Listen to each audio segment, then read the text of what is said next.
Bonjour frères et sœurs, bonjour chers auditeurs, chères auditrices, je vous salue dans le nom de Jésus. Le thème de notre message de ce soir, c'est comment sanctifier sa maison et la garder tout le temps pure de toute influence maléfique, des cauchemars, des oppressions, des disputes, des querelles, des mésententes, des apparitions étranges, des ombres qu'on voit qui passent, des voix qu'on entend et pourtant on ne voit personne, des objets qui disparaissent mystérieusement, etc. Pour sanctifier votre maison et la garder pure tout le temps, il faut que vous-même, vous soyez pur. Il faut que vous-même, vous sanctifiez vous-même. Il faut que vous soyez pur parce que votre maison est l'image de ce que vous êtes dans le spirituel. Et vous êtes dans le spirituel l'image de ce que votre maison est. Voilà, donc, avant de sanctifier votre maison, pour sanctifier plutôt votre maison, il faut que vous soyez pur. Oui.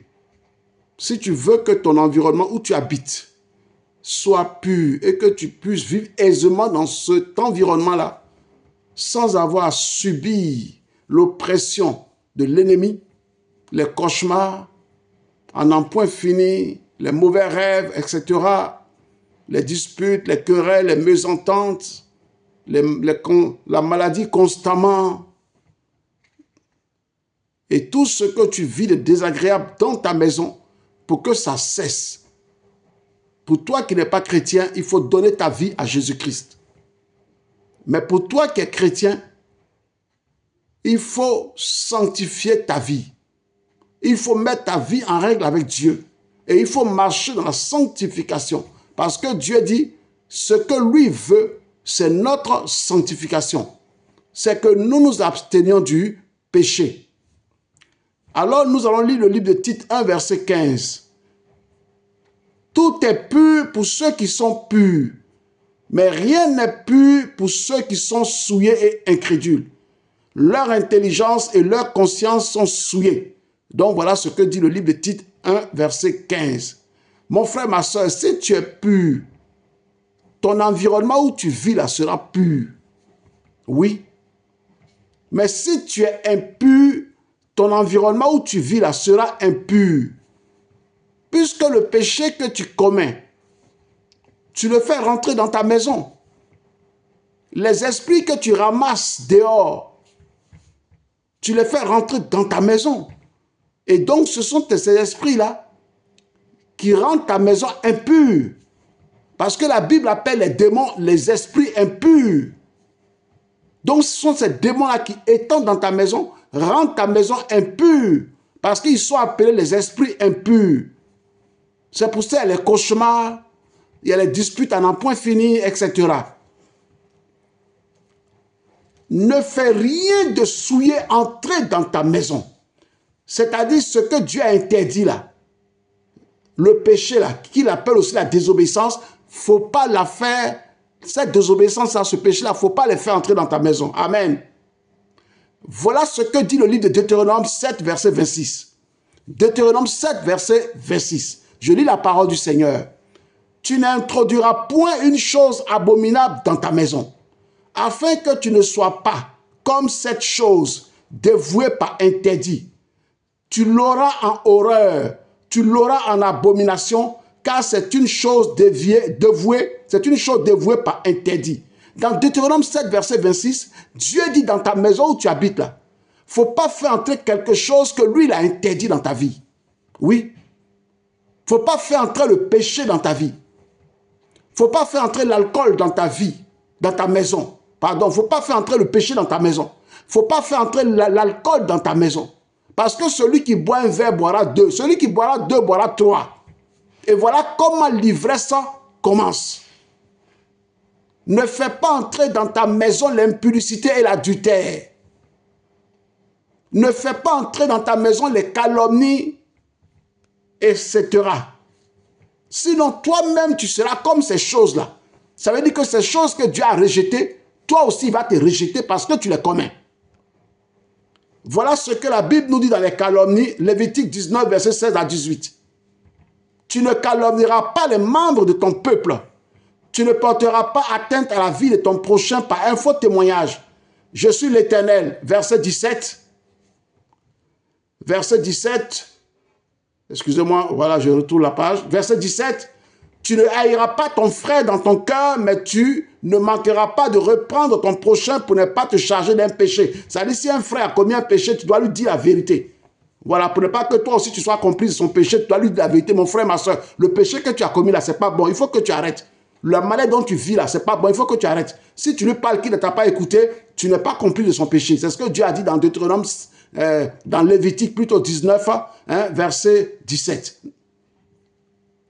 Il dit, verset 18, tu ne te vengeras pas et tu ne garderas pas de rancune envers les membres de ton peuple, mais tu aimeras ton prochain comme toi-même, je suis l'Éternel. Donc, quand vous êtes assis dans vos maisons-là, évitez de calomnier les frères et les sœurs en Christ. Évitez de calomnier les gens. Oui.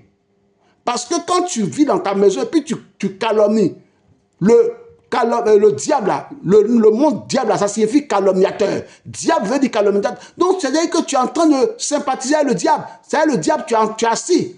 Vous voyez, quand la Bible déclare quoi, Jésus dit quoi? Là où 2 ou 3 sont assemblés à mon nom, je suis au milieu d'eux. Si 2 ou 3 sont assemblés au nom du Seigneur Jésus, et que Jésus est au milieu de nous, mais quand tu commences à calomnier là, avec les gens dans ta maison, mais qui va venir au milieu de vous? Ce n'est pas Jésus, mais c'est le diable.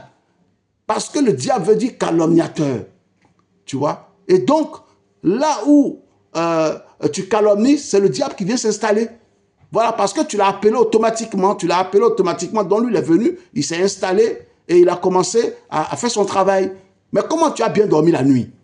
Si c'est le diable avec lequel tu as parlé la nuit, avec le diable avec lequel tu as parlé dans ta maison, hein? Voilà. Quand vous vous assemblez pour calomnier là, ce n'est pas Jésus qui vient au milieu de vous, hein, c'est le diable. Voilà. Et voilà comment vos maisons sont sous pression, sous angoisse, sous dépression, hein? Les cauchemars ici et là. Vous êtes assis dans vos maisons. C'est vous qui vous enivrez d'alcool, vous ouvrez la fenêtre, vous fumez cigarette. Hein? Vous êtes là, vous racontez n'importe quoi, vous dites des choses abominables, vous faites des choses abominables. Voilà, vous allez commettre l'impudicité dehors, l'adultère dehors, vous vous lavez propre, vous dites, oh, je me suis lavé, mais l'âme, est-ce que l'âme est lavée? Et quand vous ramenez ces démons-là dans vos maisons, après ces démons-là vous causent des cauchemars. Hein? C'est pourquoi Dieu dit que celui qui est pur, hein, tout est pur pour celui qui est pur. Voilà, Ézéchiel 22, verset 9 nous dit. Il y a chez toi des calomniateurs pour répandre le sang. Chez toi, l'homme mange sur les montagnes, on commet le crime dans ton sein. Voilà. Donc Dieu ne veut pas que parmi son peuple, il y ait des calomniateurs. Jérémie 6, verset 28. Ils sont tous des rebelles, des calomniateurs, de l'airain et du fer, ils sont tous corrompus. Évitez de faire entrer les calomnies dans vos maisons. Évitez de vous asseoir dans vos maisons pour parler mal des uns et des autres, des frères et des sœurs en Christ, etc. Évitez de faire entrer dans vos maisons des choses que Dieu n'aime pas. 2 Timothée 3, verset 1 à 6. Sache que dans les derniers jours, il y aura des temps difficiles, car les hommes seront égoïstes, amis de l'argent, fanfarons, hautains, blasphémateurs, rebelles à leurs parents, ingrats, irréligieux, insensibles, déloyaux, calomniateurs, intempérants, cruels, ennemis des gens de bien, traîtres, emportés, enflés d'orgueil, etc. Donc voilà un peu le livre de 2 Timothée 3, verset 1 à 6. Voilà, nous allons poursuivre. Et à la fin, le Seigneur dit dans le verset 5, au verset 5, le Seigneur dit, éloigne-toi de ces hommes-là qui passent tout le temps, qui sont en colère, qui piquent des crises de colère. Toi, dans ta maison, tu piques des crises de colère, tu parles mal à tout le monde, tu frappes ici, tu frappes là, c'est pas bien, tu insultes ta soeur, tu insultes ton frère, tu insultes ta femme, tu insultes ton mari, voilà, vous vous disputez, et c'est tout ça qui fait entrer les démons dans votre maison. Colossiens 3, verset 8. Maintenant, renoncez à toutes ces choses, à la colère, à l'animosité, à la méchanceté, à la calomnie, aux paroles déshonnêtes qui pourraient sortir de votre bouche. Les conséquences de faire entrer l'interdit dans votre maison, c'est-à-dire de faire entrer ce qui est souillé dans votre maison. Josué 7, verset 1 à 26. Voilà, ça parle de Akan. Akan a péché. Et à cause du péché d'Akan, la mort est rentrée dans le peuple.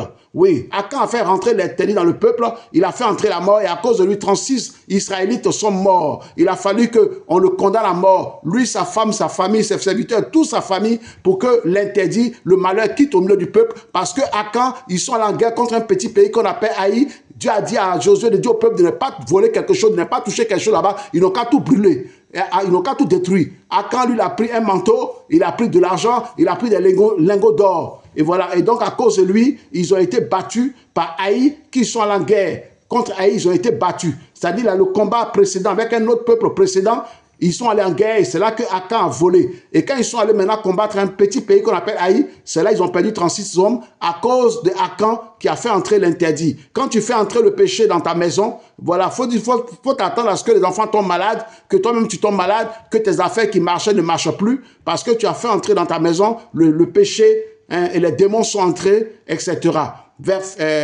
Etc.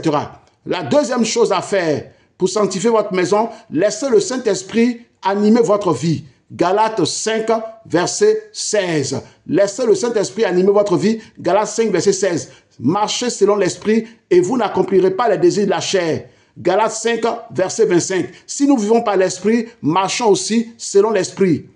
La troisième des choses à faire pour garder notre maison sanctifiée et pure, ne plus marcher comme des païens et des païennes. Éphésiens 4, verset 17 à 32. Que vous lirez chez vous à la maison.